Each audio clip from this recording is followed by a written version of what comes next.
Baik, bismillahirrahmanirrahim. Assalamualaikum warahmatullahi wabarakatuh. Perkenalkan, nama saya Asri Meliasari dengan NIM 21020850101 dari kelas Pendidikan Kesejahteraan Keluarga 04. Sebelumnya, saya mengucapkan terima kasih kepada Ibu Dr. Andi Hudia MPD dan Bapak Andi Muaz SPD MPD selaku dosen pengampu dan mitra mata kuliah pengantar pendidikan kejuruan. Di sini saya akan menjelaskan mengenai peran dimensi pendidikan kejuruan di era 4.0. Baik, yang pertama saya ingin menjelaskan mengenai brainwork yang terdiri atas peserta didik, pendidik, dan stakeholder.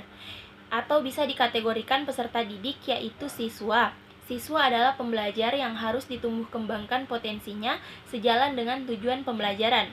Yang kedua ada pendidik atau bisa dikategorikan dengan guru. Sebagai tenaga kependidikan, profesional guru harus mencerminkan perilaku profesional.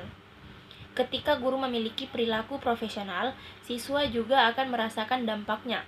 Siswa akan menguasai dengan baik keterampilan dasar dan basic skill, kemampuan kognitif dan kemampuan bukan kognitif seperti kemampuan pengembangan diri. Dan yang ketiga yaitu stakeholder. Stakeholder yaitu pemangku kepentingan yang terkait dengan pelayanan pendidikan dan pelatihan.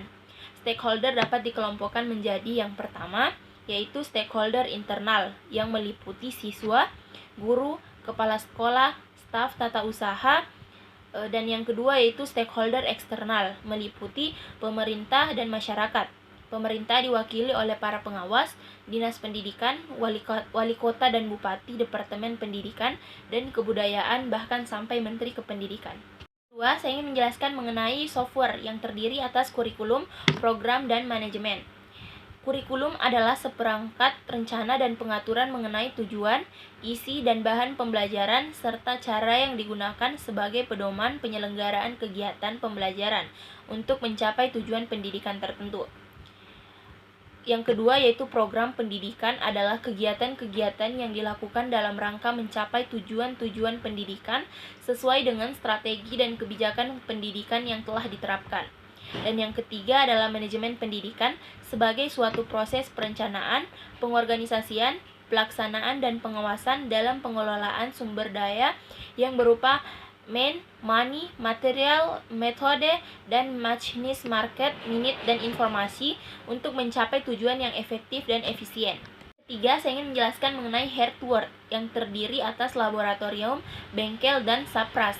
Laboratorium atau bengkel di era 4.0 merupakan strategi untuk mencapai tujuan laboratorium melalui perencanaan, pengorganisasian, penggerakan, dan penggunaan pengawasan terhadap segenap sumber daya laboratorium untuk mencapai tujuan laboratorium.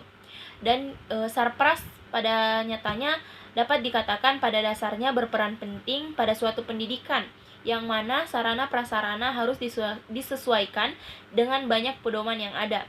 Dengan banyaknya peran penting sarana dan prasarana, maka proses pengandaan merupakan suatu hal yang penting untuk dilakukan. Dan selanjutnya yaitu lembaga pendidikan memiliki peran penting dalam menyiapkan sumber daya manusia yang siap dalam era revolusi industri 4.0. Disadari bahwa kemajuan teknologi digital dan internet pastilah berawal dari dunia pendidikan yang lebih duluan mengalami kemajuan. Jika demikian adanya, maka lembaga pendidikan di Indonesia perlu menyiasati era revolusi industri 4.0 dengan pembenahan dan peningkatan kualitas pendidikan. Para penentu kebijakan dunia pendidikan mengeluarkan kebijakan-kebijakan itu bukan mengubah atau memperbaharui kebijakan yang sudah ada tiap sebentar jika memang berpotensi mendukung peningkatan proses pendidikan. Di tingkat manajemen sekolah, pengelolaan pendidikan di sekolah hendaknya bertumpu pada potensi dan karakter sumber daya alam dan manusia yang ada di sekolah. Setiap sekolah akan memiliki potensi berbeda-beda satu dengan sekolah lainnya. Guru berperan sangat strategi dalam menyiapkan generasi yang siap menghadapi era revolusi industri 4.0. Mengajar bukan lagi menyampaikan materi sebagaimana bahwa menuangkan air dari teko ke gelas menampung. Sebaliknya, mengajar dijadikan sebagai tindakan untuk menciptakan kondisi bagaimana peserta didik dapat belajar, menjelajahi dan menggali ilmu pengetahuan. Motivasi belajar menjadi hal yang penting untuk mendekatkan siswa untuk belajar secara mandiri. Sementara guru berperan sebagai motivator dan mediator belajar bagi peserta didik. Orang tua murid serta komite sekolah tak kalah penting perannya, yaitu dalam mendukung upaya sekolah dalam meningkatkan kualitas pembelajaran. Dukungan dimaksud tidak semata-mata bentuk material. Lebih dari itu adalah dukungan moral secara nyata dalam proses pendidikan di sekolah.